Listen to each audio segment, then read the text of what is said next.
Esther, capítulo 5. Esther dirige-se à presença do rei. Passaram-se 3 dias. Esther vestiu seus trajes de rainha e foi ao pátio interior do palácio do rei, que fica em frente ao salão do rei Xerxes. Xerxes estava sentado em seu trono na grande sala real, de frente para a entrada principal. Quando viu a rainha Esther ali no pátio, teve misericórdia dela e estendeu-lhe o cetro de ouro que tinha na mão em sinal de atenção. Então Esther se aproximou e tocou a ponta do cetro. Então o rei lhe indagou: que o que tens, rainha Esther? Dize-me, pois o que desejas, e ainda que seja metade do meu reino, te darei. Contudo Esther lhe respondeu: se for teu agrado, ó rei, venha hoje com Amã ao banquete que eu lhe preparei. Então o rei imediatamente exclamou: depressa, trazei Amã para que atendamos ao pedido de Esther. E assim o rei e Amã foram ao banquete que Esther havia planejado e mandado preparar. Enquanto saboreavam o bom vinho do palácio, o rei perguntou uma vez mais a Esther: mas o que de fato queres que eu te faça? Dize-me e serás atendida. Qual é o desejo do teu coração? Até a metade do meu reino te será dada. Diante dessa palavra do rei, Esther rogou: aqui está, pois a minha petição e o meu desejo. Se é da vontade do rei demonstrar sua bondade e generosidade para comigo, e se lhe agradar atender e conceder o meu desejo, que o rei e Amã venham também amanhã ao banquete que vou preparar em vossa homenagem. Então, naquele momento, terei minha resposta pronta e a apresentarei ao rei. É feita uma forca para Mardoqueu. Naquele dia, Amã saiu alegre e satisfeito. No entanto, ficou irado quando percebeu que Mardoqueu, que estava junto à porta do palácio real, não se levantou nem demonstrou qualquer reverência diante de sua presença. Todavia, Amã conseguiu controlar sua fúria e foi para casa. Reunindo seus amigos, Ezeres, sua mulher, Amã começou a gabar-se da grande riqueza que havia acumulado, de seus muitos filhos e de como o rei o havia honrado e promovido acima de todos os nobres e ilustres oficiais da corte. E disse mais a Amã, com uma arrogância: além disso, sou o único do império que a própria rainha Esther convidou para acompanhar o rei ao banquete que ela preparou em homenagem a Xerxes. Ela me convidou para comparecer também amanhã na companhia do rei. Contudo, não me darei por plenamente satisfeito enquanto eu estiver vendo aquele judeu Mardoqueu sentado à porta do palácio real. Então Zeres, sua esposa, e todos os amigos lhe deram o seguinte conselho: ora, manda fazer uma forca com mais de 20 metros de altura, e logo pela manhã peça ao rei que Mardoqueu seja sumariamente enforcado nela. Depois alegra-te e vai com o rei para o banquete. Amã gostou de ouvir aquela sugestão e imediatamente mandou que se construísse a tal forca. Esther, capítulo 6. Amã acaba honrando Mardoqueu. Ora, naquela mesma noite, como não conseguisse dormir, o rei pediu que trouxesse um livro dos feitos memoráveis ou crônicas e ordenou que as histórias fossem lidas para seu descanso. E achou-se nas escrituras que Mardoqueu tinha denunciado Bigtan e Teres, 2 dos oficiais do rei, que guardavam a porta e tinham conspirado para tirar a vida de Xerxes. E o rei questionou: que honra e reconhecimento foram conferidos a Mardoqueu por esse feito? Os oficiais do rei que o serviam responderam: não foi feito nada até hoje. Então o rei indagou: quem está no pátio? Ora, esse era exatamente o momento em que Amã chegava ao vestíbulo, isto é, no pátio exterior do palácio real, a fim de pedir ao rei que autorizasse a execução de Mardoqueu na forca que ele, Amã, lhe havia preparado. E rapidamente os servos do rei lhe informaram: é Amã que está no vestíbulo. Então o rei mandou que o fizessem entrar. Assim que Amã entrou, o rei lhe perguntou: caro Amã, o que se deve fazer a um homem a quem o rei tem alegria de honrar? Diante dessa questão, Amã pensou consigo mesmo: ora, a quem o rei teria tanta satisfação de honrar, senão a mim? Por essa razão, deu a seguinte resposta ao rei: Ah, rei, ao homem que o Senhor tem o prazer de honrar, caberei bem que ele se vestisse o manto real que o próprio rei tenha usado em grandes momentos, inclusive o cavalo que o rei costuma montar, e que se lhe coloque sobre a cabeça uma réplica da coroa real. E mais, que tal um ato que envolva alguns dos mais ilustres príncipes do rei? Esses nobres cobrirão o homem a quem o rei deseja honrar com manto real e o conduzirão sobre sua montaria pelas ruas da cidade, proclamando diante dele em alta voz o seguinte: eis como se trata o homem a quem o rei tem a satisfação de homenagear. Ao ouvir essa sugestão, ordenou prontamente o rei Amã: muito bem, toma pois depressa os trajes e o cavalo exatamente como disseste, e que se faça assim para com o judeu Mardoqueu, que está sentado à porta do palácio real. E lembra-te, não deixe de realizar absolutamente nada do que disseste.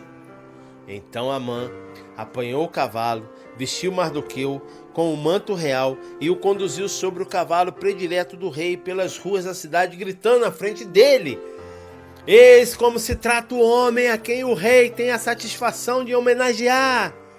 Depois desse evento, Mardoqueu retornou para a porta do palácio real, mas Amã apressou-se em voltar para sua casa, com a cabeça coberta e muito abatido. E Amã contou tudo o que havia ocorrido a Zeres, sua esposa, e a todos os seus amigos.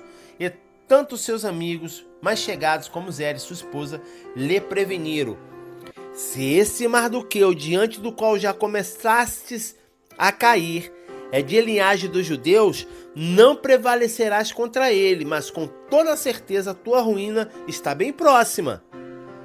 Enquanto esses ainda conversavam, eis que chegaram os oficiais do rei e se apressaram em levar Amã ao banquete que a rainha Ester havia organizado. Ester, capítulo 7. Amã morre na forca que construiu. O rei e Amã dirigiu-se ao banquete da rainha Ester, e nesse segundo dia durante o banquete, o rei novamente perguntou a Ester: pede-me o que quiseres, rainha Ester, e te será concedido, ainda que me peças a metade do reino, tê-la-ás. Então a rainha Ester respondeu: se realmente encontrei graça a teus olhos, ó rei, e se for de teu agrado, conceda a minha vida e a vida do meu povo. Eis meu desejo e minha súplica. Falo deste modo porquanto meu povo e eu fomos sentenciados ao extermínio, à matança e ao aniquilamento. Se somente tivéssemos sido entregues como os escravos e servas, eu ter-me-ia mantido em silêncio. No entanto, essa desgraça que se aproxima não irá compensar o prejuízo que dela resultará para o rei. Diante dessas palavras, o rei Xerxes indagou a rainha Ester: quem é esse que ousa pensar em praticar ato de tamanha abominação? E onde se encontra esse coração perverso? Respondeu Ester: o adversário inimigo é Amã. Então Amã ficou aterrorizado diante do rei e da rainha. O rei, num arrobo de ódio, levantou-se abruptamente do banquete, abandonou o vinho que bebia e caminhou apressadamente para o jardim do palácio. Amã notou claramente que o rei já havia determinado a sua sumária execução e por isso ficou para implorar por sua vida a rainha Ester. Entretanto, ao voltar o rei do jardim do palácio ao salão onde se realizava o banquete, viu Amã debruçado sobre o divã em que se achava Ester. Então exclamou: seria tu nécio a ponto de tentar violentar a rainha da Pérsia na minha presença e dentro da minha própria casa? Assim que o rei acabou de pronunciar essas palavras, cobriram o rosto de Amã. Nesse mesmo momento, Arbona, um dos eunucos oficiais que serviam diante do rei, mencionou ao rei: a uma forca de mais de 20 metros de altura bem próxima à casa de Amã, que ele próprio construiu para enforcar Mardoqueu, aquele que intercedeu pela vida do rei. Então o rei ordenou: portanto, enforcai-o nela agora mesmo. E eles enforcaram Amã na forca que ele próprio havia preparado para Mardoqueu. Depois disso, o furor do rei se arrefeceu. Ester, capítulo 8. O rei determina a favor dos judeus. Naquele mesmo dia, o rei transferiu para a rainha a casa e todos os bens de Amã, o inimigo dos judeus. E Mardoqueu apresentou-se diante do rei, pois Ester tinha revelado quem ele era. Então o rei tirou o seu anel-selo que havia tomado de volta de Amã e o entregou a Mardoqueu. E Ester o nomeou administrador dos bens que pertenceram a Amã. Todavia, Ester voltou a rogar ao rei e, lançando-se aos pés dele, implorou-lhe, em meio a muitas lágrimas, que revogasse o plano maligno que Amã, o descendente de Agag, tinha engendrado contra os judeus. Diante do gesto de Ester, o rei prontamente lhe estendeu o cetro real em sinal de aprovação, e ela se levantou diante dele e confirmou sua súplica, dizendo: se for do agrado do rei, se hoje alcanço o seu favor, e se ele considerar justo, e se eu mesmo for agradável a seus olhos, que ele revogue expressamente todas as cartas que Amã, filho de Agagita, Amedata, descendente de Agag, escreveu e endereçou a todas as províncias do rei, determinando o extermínio de todos os judeus, porquanto como me será possível suportar a dor de ver a desgraça que se abaterá sobre todo o meu povo? Como resistirei à destruição da minha própria família? Em seguida, o rei Xerxes respondeu à rainha Ester e ao judeu Mardoqueu: mandei enforcar Amã e passei todos os seus bens para Ester, porquanto ele atentou contra os judeus. Escrevei, pois, agora mesmo, novo decreto a respeito dos judeus, o que bem vos parecer, em nome do rei, e selai-o com o meu anel real, porque todo edito redigido em nome do rei é selado por meio do seu anel, é irrevogável. Imediatamente foram convocados os escribas reais, e esse fato ocorreu no 20º dia do terceiro mês, o mês de Sivan, isto é, entre maio e junho. Os secretários do rei escreveram todas as ordens ditadas por Mardoqueu aos judeus, aos satrapas, aos governadores e aos nobres dos 127 províncias que se estendiam da Índia até Cuxi, que é a Etiópia. Essas determinações foram redigidas na língua de cada povo e segundo a escrita de cada província, como também aos judeus na sua própria escrita e linguagem. Mardoqueu escreveu cartas em nome do rei Xerxes, selou-as com o anel do rei e as enviou com os mensageiros montados em cavalos fortes e velozes, todos da cavalaria especial do rei. E o decreto do rei concedia aos judeus de cada cidade o direito de se reunirem e de se protegerem, de destruir, matar e aniquilar qualquer força armada de qualquer povo ou província que tentassem atacá-los, colocando também em risco suas mulheres e crianças. Resguardava também o direito de saquear os bens dos seus adversários em guerra. As determinações do rei entraram em vigor em todas as províncias do rei Assuero. No 13º dia do 12º mês, o mês de Adar, isto é, entre fevereiro e março, uma cópia desse decreto foi publicada como lei em cada província e levada ao conhecimento do povo em cada nação, a fim de que, naquele dia, os judeus estivessem prontos para vingar-se de todos os seus inimigos. Os mensageiros montados nos cavalos velozes da cavalaria especial do rei partiram apressadamente por causa da ordem expressa do rei. Esse decreto foi promulgado inclusive na capital Suzã. Então Mardoqueu saiu da presença do rei vestido de um traje real azul celeste e branco, trazendo uma grande coroa de ouro e coberto por um manto de linho fino, vermelho, púrpura, e toda a capital Suzã exaltava de júbilo. E grande felicidade, alegria, satisfação e honra tomou conta dos corações de todos os judeus.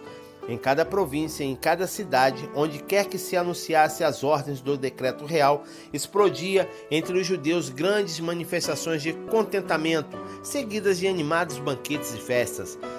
Muitos gentios, pessoas que pertenciam a outros povos do reino, se tornaram judeus, pois o temor dos judeus tinha se apoderado deles.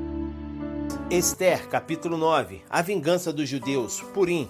No 13º dia do 12º mês, que é o mês de Adar, isto é, entre fevereiro e março, quando deviam entrar em vigor o decreto do rei, naquele exato dia os inimigos dos judeus aguardavam o momento de vencê-los nos campos de batalha. Entretanto, aconteceu muito diferente dessa expectativa. Os judeus dominaram aqueles que os odiavam.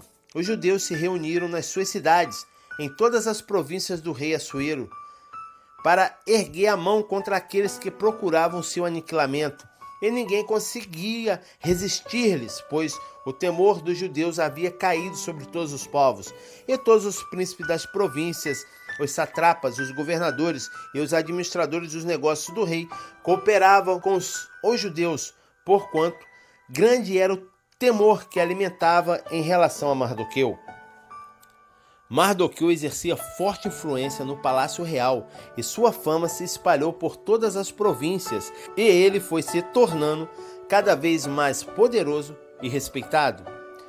Os judeus feriram todos os seus inimigos a golpes e espadas, matando-os e aniquilando-os, e fizeram o que desejaram com os que os odiavam. E os judeus mataram e eliminaram 500 homens da capital Suzã. Também mataram Parsadata, Dalfon, Aspata, Porata, Arissai, Aridai e Vaizata, Farmasta, Arissai, Aridai e Vaizata, os 10 filhos de Amã, filhos de Amedata, o grande inimigo dos judeus, mas não colocaram a mão nos seus bens. Naquele mesmo dia, o total na cidadela de Suzã foi relatado ao rei, que informou a rainha Ester.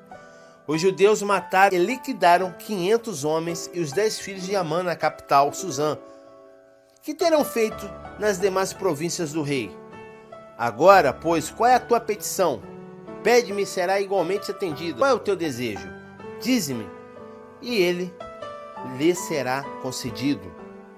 Então lhe declarou Ester: se for do agrado do rei, que os judeus de Suzã tenham autorização para executar também amanhã o mesmo decreto real de hoje, para que os corpos dos 10 filhos de Amã sejam expostos a toda a gente, pendurados na forca. O rei aqueceu e imediatamente deu ordens para que assim se procedesse. O decreto foi anunciado publicamente em Suzã, e os corpos dos 10 filhos de Amã foram pendurados na forca. Os judeus de Suzã ajuntaram-se no 14º dia do mês de Adar e mataram 300 homens de Suzã, todavia não tocaram em seus bens. A instituição da festa do Purim. Entrementes, os demais judeus que viviam nas províncias do império da mesma forma se reuniram para se proteger e se livrar dos seus inimigos. E exterminaram 75.000 homens dos que os odiava, mas não se apossaram de qualquer um de seus bens.